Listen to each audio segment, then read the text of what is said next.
वालेकुम। Vitamin B6 last video में discuss नहीं किया था इसलिए क्योंकि वो थोड़ा सा लेंथी था। विटामिन B6 के एक्चुअली 3 कंपाउंड्स होते हैं, पायरिडॉक्साइन, पायरिडॉक्सिल एंड पायरिडॉक्सामीन। देयर 3। और जो पायरिडॉक्साइन है वो बस प्लांट से आता है, सिर्फ सोर्स डिफरेंट है तो इसलिए उन लोगों ने नाम डिफरेंट कर दिया, तो कंफ्यूज इस वजह से कंफ्यूज नहीं होना। पायरिडॉक्सिल और पायरिडॉक्सामीन जो है वो एनिमल सोर्स से आता है। एक्टिव फॉर्म जो है वो पायरिडॉक्सिल फॉस्फेट है। तीनों जो है, चाहे वो पायरिडॉक्सिन हो, पायरिडॉक्सिल हो या पायरिडॉक्सामीन हो, जिस भी सोर्स से आए उसने आखिर में कन्वर्ट होना होता है पायरिडॉक्सिल फॉस्फेट के अंदर, क्योंकि यही एक्टिव फॉर्म है। पायरिडॉक्सिल फॉस्फेट जो है, इसलिए B6 थोड़ा सा लेंथी है because it acts as a cofactor in many different reactions. Pyridoxal phosphate actually उसकी एक्टिव फॉर्म, जो सबसे पहला रिएक्शन है जिसमें वो एक्ट करता है एज अ कोफैक्टर, वो वाला इमाइनो ट्रांसफरेज रिएक्शंस हैं। ये मैंने लिस्ट किए हैं, देयर 7 और उनकी डिटेल यहाँ पर है। इमाइनो ट्रांसफरेज रिएक्शन में it act as a cofactor. Iminotransferase reaction क्या होता है? Iminotransferase reaction is a reaction in which an amino group from one amino acid is transferred to another amino acid। अब जाहिर बात है अमीनो ग्रुप इससे हट गया और इस पे लग गया है तो जाहिर बात है दोनों चेंज हो जाएंगे। उसकी एक एग्जांपल यहाँ पे लिखी हुई है। अमीनो ग्रुप अगर एस्पार्टेट ने अपना दिया है अल्फा कीटोग्लूट्रेट को, तो अल्फा कीटोग्लूट्रेट एस्पार्टेट का अमीनो ग्रुप लेके कन्वर्ट हो जाएगा इनटू ग्लूटामेट, और इसने अपना अमीनो ग्रुप लूज कर दिया तो इसके जो एंड रिजल्ट बचेगा वो ऑक्सैलोएसीटेट होगा। This is an example of amino transferase reaction. Amino transferase reaction में जो एंजाइम काम करता है it is called aspartate amino transferase. ये सिर्फ it is just an example, her amino acid के नाम से फिर वो एंजाइम चेंज भी हो सकता है। यहाँ पे I just wrote it to quote an example के अमीनो ट्रांसफरेज रिएक्शंस ऐसे होते हैं जिनमें एक अमाइनो ग्रुप एक अमाइनो एसिड से दूसरे अमाइनो एसिड को ट्रांसफ़र होता है, और वो जो दूसरा अमाइनो एसिड जो अमाइनो ग्रुप को रिसीव करता है वो चेंज हो जाता है, और जो अपना अमाइनो ग्रुप लूज करता है वो भी चेंज हो जाता है। अब यहाँ पे एस्पार्टेट अमीनो ट्रांसफरेज जो एंजाइम है इसको विटामिन B6 चाहिए होगा एज अ कोफैक्टर। ये तो हो गया इसका एक रोल। उसके बाद दूसरा रोल है इसका न्यूरोट्रांसमीटर्स की फॉर्मेशन में। B6 का रोल है to form neurotransmitters like dopamine, norepinephrine, epinephrine, serotonin and GABA. जहाँ पे भी ये न्यूरोट्रांसमीटर्स बनेंगे वहाँ पे B6 की ज़रूरत होगी। नेक्स्ट इसका थर्ड रिएक्शन जिसमें ये एक्ट करता है as a cofactor is in the formation of cystathionine. अब सिस्टर थायोनीन क्या होती है? बायोकेमिस्ट्री के जो लास्ट वीडियोस में दे चुकी हूँ उसके अंदर आई हैव डिस्कस्ड कि methionine has to get converted into homocysteine. जब मिथ्योनिन कन्वर्ट होती है with the help of vitamin B12 homocysteine के अंदर, अब वो होमोसिस्टीन ऐसे ही तो नहीं रह जाता, बीच में एक इंटरमीडिएट है SAM एस एडिनोसिन मिथ्योनिन जो कि एक मिथाइल ग्रुप डोनर के तौर पे काम करता है। ये लास्ट वीडियो से रेफरेंस है, अगर वो समझ आई नहीं है तो इंशाल्लाह ताला ये भी समझ आ जाएगा। मिथ्योनिन कन्वर्ट हुआ होमोसिस्टीन के अंदर और होमोसिस्टीन ने कन्वर्ट होना है अभी सिस्टर थायोनीन के अंदर। इस कन्वर्जन के लिए एंजाइम चाहिए सिस्टर थायोनीन सिंथेज, और फिर सिस्टर थायोनीन फर्दर कन्वर्ट होगी into cysteine. Cystathionine synthase enzyme require B6 as a cofactor.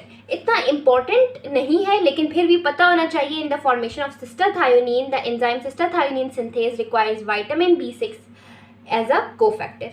Next इसका फोर्थ काम जिसमें ये एक्ट करता है as a cofactor is the formation of histamine. Histamine कैसे बनती है? हिस्टिडीन से it gets converted into histamine, और जो एंजाइम काम करता है इस प्रोसेस में उसका नाम है हिस्टिडीन डी कार्बोक्सिलेज। अब हिस्टिडीन डी कार्बोक्सिलेज एंजाइम को भी चाहिए होता है vitamin B6 as a cofactor. Next जो स्टेप है जिसमें B6 as a cofactor use होता है is actually glycogenolysis, glycogen breakdown, जिसने यील्ड करना है ग्लूकोज के मॉलिक्यूल को। वो प्रोसेस थोड़ा सा मतलब वो हम ग्लाइकोजिनोलाइसिस की वीडियो में पूरा डिस्कस करेंगे, लेकिन यहाँ पे मैं सिर्फ थोड़ा सा ओवरव्यू देती हूँ।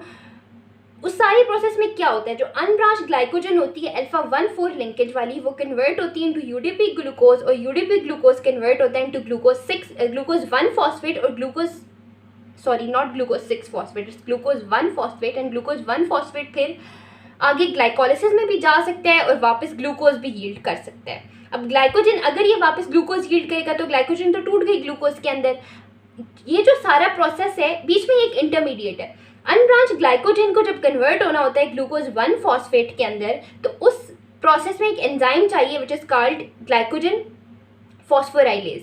Glycogen phosphorylase enzyme require vitamin B6 as a cofactor. तो ग्लाइकोजन ब्रेकडाउन का जो प्रोसेस है उस पूरे पाथवे में there is an enzyme that requires vitamin B6, और अगर विटामिन B6 डेफिशिएंट होगा तो ये प्रोसेस इफेक्टिवली नहीं होगा.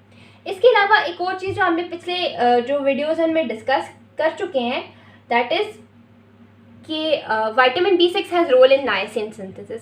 नाइसिन कैसे बनती है? अमीनो एसिड ट्रिप्टोफैन से. ट्रिप्टोफैन होगा डाइट में, वो एब्जॉर्ब होगा प्रॉक्सिमल ट्यूब्यूल से, और with the help of vitamin B6 it gets converted into niacin.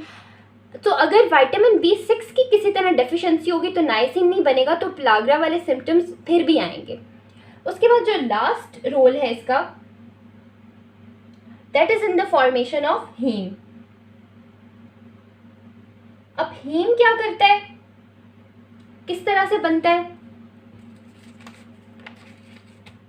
There are two molecules that combine. वो टू मॉलिक्यूल्स कौन कौन से हैं? सक्सिनाइल CoA और ग्लाइसिन. सक्सिनाइल CoA और ग्लाइसिन कंबाइन होते हैं and they give us gamma aminolevulinic acid. It is gamma aminolevulinic acid. और gamma aminolevulinic acid जो है वो फिर हीम में कन्वर्ट होता है. अगर विटामिन B6 नहीं होगा तो हीम सिंथेसिस भी इफेक्टिवली नहीं होगी, क्योंकि ये मॉलिक्यूल बनाने के लिए हमें B6 चाहिए. एक्चुअली हीम बनाने के लिए B6 नहीं चाहिए. gamma aminolevulinic acid जो बीच में एक इंटरमीडिएट मॉलिक्यूल है वो बनाने के लिए हमें B6 चाहिए. अगर B6 नहीं होगा तो सक्सिनाइल और ग्लाइसिन कंबाइन होंगे, डायरेक्टली हीम तो बन नहीं सकते. गैमा अमीनोलिवुलिनिक एसिड नहीं बनेगा तो हीम नहीं बनेगा. अगर इस प्रोसेस को करने के लिए B6 डेफिशिएंट है तो it can lead to sideroblastic anaemia. Sideroblastic anaemia क्या होता है? सिड्रोब्लास्टिक एनीमिया का मतलब है कि iron can not be incorporated into haem. जब आयरन इनकॉर्पोरेट हीम में नहीं होगा तो आयरन एक्यूमुलेट करेगा इनटू आरबीसी साइटोप्लाज्म. तो जहाँ पे भी साइटोप्लाज्म के अंदर आयरन एक्यूमुलेट हुआ हुआ नजर आ जाए, those RBCs are known as sideroblast. इसके अलावा एक टॉक्सिसिटी भी है, लेड पॉइजनिंग भी सिड्रोब्लास्टिक एनीमिया करवाती है, लेकिन वो इस मैकेनिज्म के थ्रू नहीं करवाती. लेड पॉइजनिंग एक्चुअली इस प्रोसेस को इनहिबिट करती है. जब गैमा अमीनोलिवुलिनिक एसिड हीम में कन्वर्ट होना होता है, लेड पॉइजनिंग इस प्रोसेस को इनहिबिट करके सिड्रोब्लास्टिक एनीमिया करवाती है. लेकिन vitamin B6 deficiency succinyl CoA plus glycine जब मिलके गैमा अमीनोलिवुलिनिक एसिड बनाने की कोशिश कर रहे होते हैं और उसके लिए B6 डेफिशिएंट होता है, तो B6 की डेफिशिएंसी इस प्रोसेस को कट डाउन करके सिड्रोब्लास्टिक एनीमिया करवाती है. एंड रिजल्ट सेम है, लेकिन जो मैकेनिज्म है वो दोनों के पीछे डिफरेंट है. लाइट पॉइजनिंग वाला यहाँ इफेक्ट करता है और जो B6 डेफिशिएंसी है वो यहाँ पे इफेक्ट करती है. इसके अलावा isoniazid which is a tuberculous drug, इसका जो स्ट्रक्चर है वो B6 से सिमिलर है. INH का स्ट्रक्चर जो है ना वो सिमिलर टू B6 है. अब कोई ऐसी चीज़ बॉडी में चली जाएगी जिसका स्ट्रक्चर B6 के सिमिलर है, तो वो वाले प्रोसेसेस तो नहीं कर सकेगी. वो वाले सारे मेटाबॉलिक पाथवेज जिनमें B6 एक्ट करता है एज अ कोफैक्टर, उस तरह तो नहीं कर सकेगी. बॉडी तो ट्राई करेगी इसको इनकॉर्पोरेट करने की, लेकिन वो उस तरह से रिजल्ट तो नहीं आएंगे. INH तो इनएक्टिव पायरोडॉक्सिल फॉस्फेट बनाएगी, जो active form of vitamin B12 है, वो उस तरह से एक्टिव ही नहीं होगा. तो रिजल्ट में हमें क्या मिलेगा? रिलेटिव B6 डेफिशिएंसी होगी, वो एब्सोल्यूट नहीं होगी. जब भी ड्रग्स की वजह से कोई विटामिन ऑल्टर होता है तो it always causes relative deficiency, not absolute. इसलिए important point, very important point, जब भी आइसोनाइजिड पे पेशेंट को डालना है, you must have to supplement with B6. जो वुमेन्स OCPs ले रही होती हैं उनमें B6 की रिक्वायरमेंट इंक्रीज हो जाती है. OCPs increase vitamin B6 requirement. लेकिन जो वुमेन OCPs पे है उसकी विटामिन B6 रिक्वायरमेंट तो बढ़ जाती है. मैकेनिज्म इज अननोन, पर डेफिशिएंसी सिम्टम्स जो B6 डेफिशिएंसी के सिम्टम्स है, they are never seen in real trials. Vitamin B6 की डेफिशिएंसी एक्चुअली होती बहुत रेयर है. अगर हो जाए तो उसमें CNS सिम्टम्स होंगे, जैसे सीजर्स हो गए, कन्फ्यूजन या न्यूरोपैथी वगैरह. और बाकी जो जनरल सिम्टम्स होते हैं B की डेफिशिएंसी है, ग्लोसाइटिस या फिर ओरल अल्सर्स एक्सेट्रा. इसमें ना एक इसकी B6 की डेफिशिएंसी जो याद रखने वाली बात है वो ये कि इससे सीजर्स हो सकते हैं.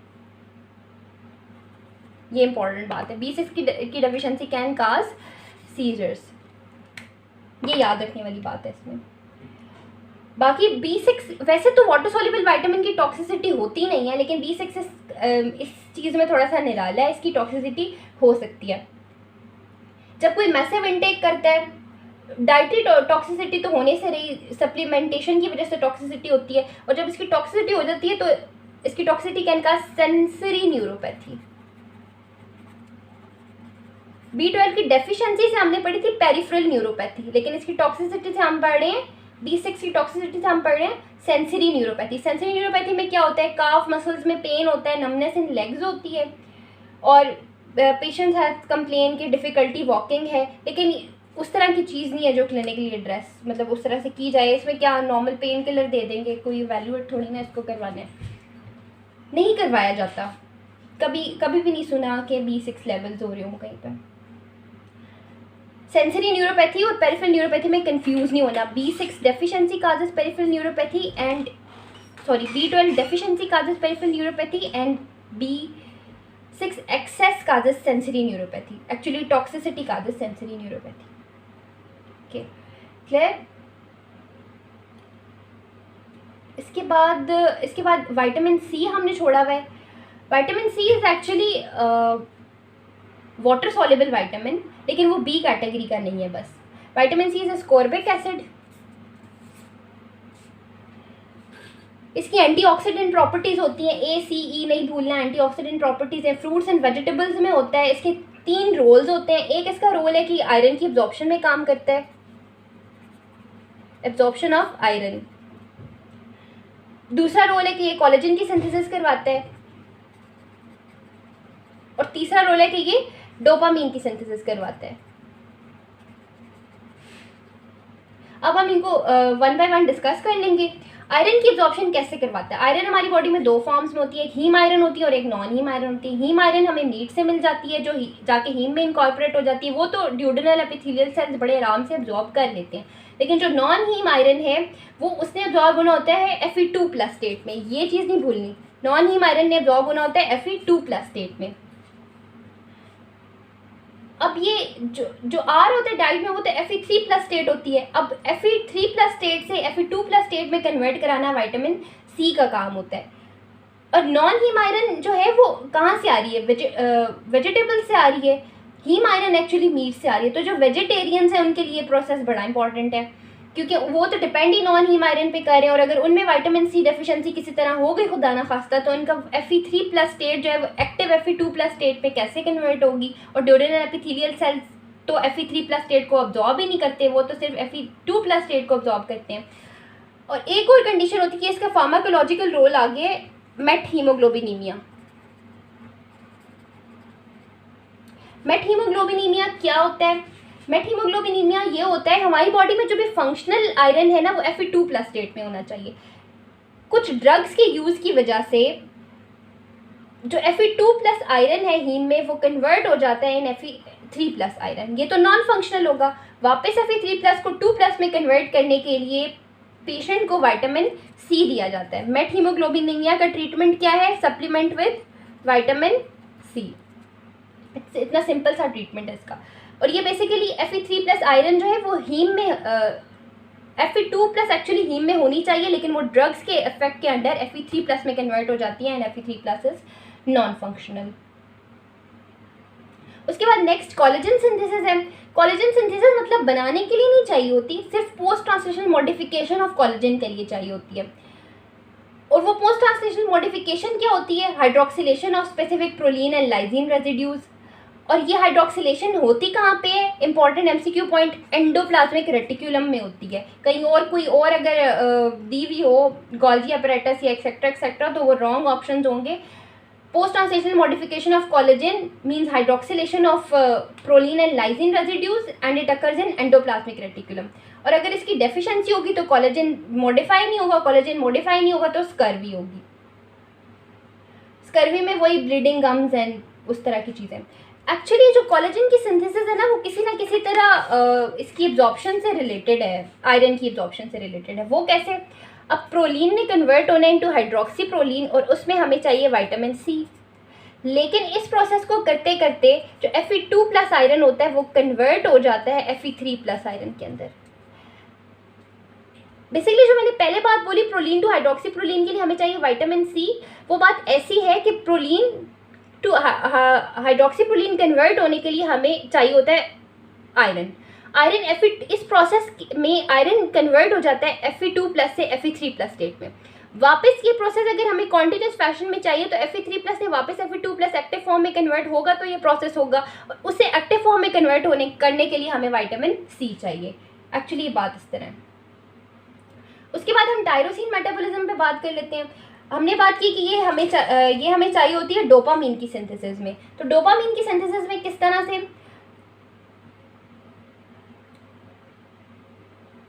वो इस तरह से कि एक एंजाइम होता है विच is called dopamine beta hydroxylase, जो डोपामीन को कन्वर्ट करता है इनटू, बेसिकली यहाँ सिंथेसिस नहीं कहना चाहिए, यहाँ पे मेटाबॉलिज्म कहना चाहिए।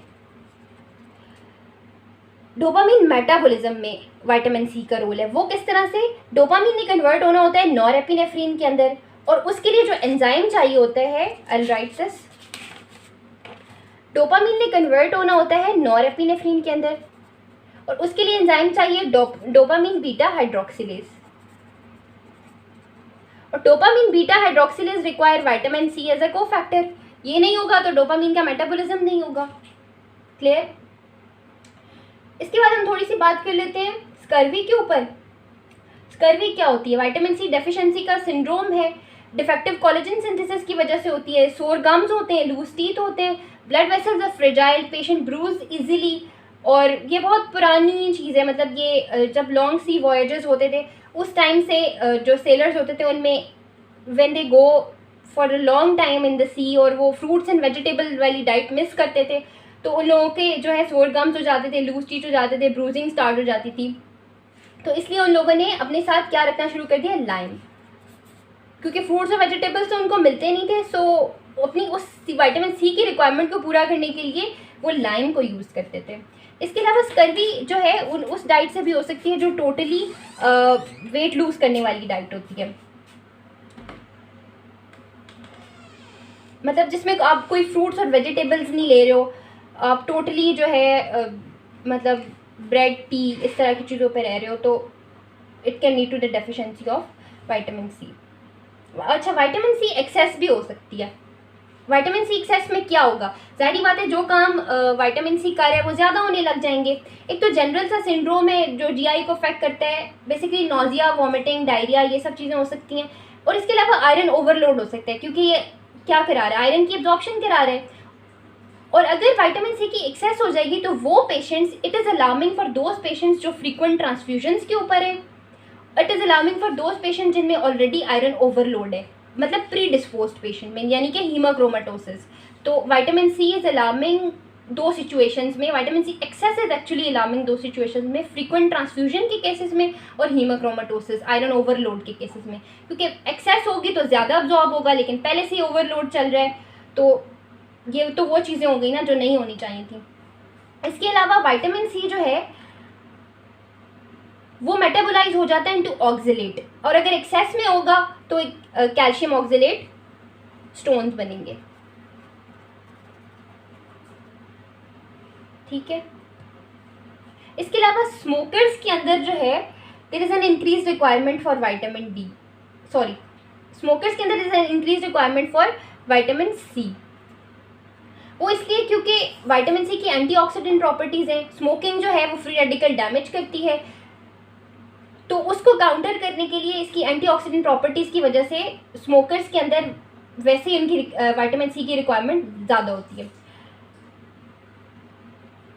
डेफिशिएंसी स्मोकर्स में विटामिन सी की जब रिक्वायरमेंट ज़्यादा है, पूरी नहीं होगी तो डेफिशिएंसी कॉमन होगी। लेकिन स्मोकर्स में we have seen many smokers in life, पर we have never seen scurvy in them. तो मतलब स्कर्वी या डेफिनेट सिम्टम्स जो है ना विटामिन सी की डेफिशिएंसी के, वो बहुत कम होते हैं। लेकिन अगर चेक किया जाए तो जो डेफिशिएंट लेवल्स हैं they are common, but symptoms due to deficiency are less frequent, are rare. ठीक है, ये हो गया। उसके बाद I want to make some general points on zinc. Zinc basically metal है, विटामिन तो नहीं है, but it is cofactor for many many many enzymes. ठीक है, नाम ना कोई पूछता है, कोई पूछे नहीं जाते, लेकिन पता होना चाहिए। बच्चों में अगर इसकी डेफिशिएंसी होगी तो जाहिर बात है पुअर ग्रोथ होगी, सेक्सुअल डेवलपमेंट इम्पेयर्ड होगी। Zinc is always in the differential of delayed sexual growth. Zinc should always be in the differential of delayed sexual growth. Sexual development के लिए इंपॉर्टेंट है, याद रखना है। अगर डेफिशिएंसी होगी, डेफिशिएंसी में क्या होगा, वुंड हीलिंग बहुत पुअर होगी। इसके अलावा लॉस ऑफ टेस्ट होगा। लॉस ऑफ टेस्ट इसलिए क्योंकि zinc is required by our taste buds, required है, और अगर डेफिशिएंसी हो जाएगी तो लॉस ऑफ टेस्ट हो जाएगा। वुंड हीलिंग पुअर होगी इसलिए क्योंकि ये जो है साइटोकाइन प्रोडक्शन के लिए इंपॉर्टेंट होता है, और साइटोकाइन प्रोडक्शन और ये सारा इम्यूनोलॉजी जो सारे रिलेट कर रही हैं चीज़ें, इन लोगों में फिर बार बार रिकरेंट इन्फेक्शंस भी होंगे, खुदा न खास्ता कोई वूंड हो जाए, उसकी हीलिंग बहुत पुअर होगी, लॉस ऑफ टेस्ट होगा। इसके अलावा कोई पेशेंट जो टोटल पेरेंटल न्यूट्रिशन के ऊपर होते हैं, उनमें अगर जिंक सप्लीमेंट नहीं किया जाए, गलती से जिंक रह जाए, तो उनमें क्या क्या सिम्टम्स होते हैं? उनमें डर्मेटाइटिस हो सकता है, रैश बन सकता है। जो अर्लीस्ट सिम्टम, अगर कोई पेशेंट टीपीएन पे है और उसको डर्मेटाइटिस हो गया है, स्किन रैश हो गया, तो वहीं से समझ जाएं कि भाई उस टीपीएन में जो था ना वो जिंक नहीं था। क्लियर? और टीपीएन के जो बैग्स होते हैं या जिस तरह भी सप्लीमेंट किया जाता है इन द रियल सेटिंग, उसके अंदर जिंक ऐड किया जाता है। जिंक जो है, इसके सोर्स क्या होता है? Meat, chicken etcetera. इसकी एब्जॉर्प्शन कहाँ से होती है? जहाँ से आयरन एब्जॉर्ब होता है, ड्यूडेनम में से। और इसकी रिस्क फैक्टर जो it can lead to the condition that can lead to the deficiency of zinc, alcoholics patient. और जो अल्कोहलिक सिरोसिस होता है ना, उन पेशेंट्स में जो patients who suffer cirrhosis due to alcoholism, उनमें लो जिंक लेवल मिलता है। क्रॉनिक रीनल डिजीज़ वाले पेशेंट्स में जिंक कम होता है। मैल एब्जॉर्प्शन वाले पेशेंट्स, जाहिर बात है वो एब्जॉर्ब नहीं होगा तो जिंक की डेफिशिएंसी होगी। इसकी absorption I repeat, absorption duodenum से होती है। आयरन और जिंक दोनों की एब्जॉर्प्शन ड्यूडेनम से होती है। इसके बाद एक कंडीशन होती है विच इज कॉल्ड एक्रोडर्मेटाइटिस एंटेरोपैथिका।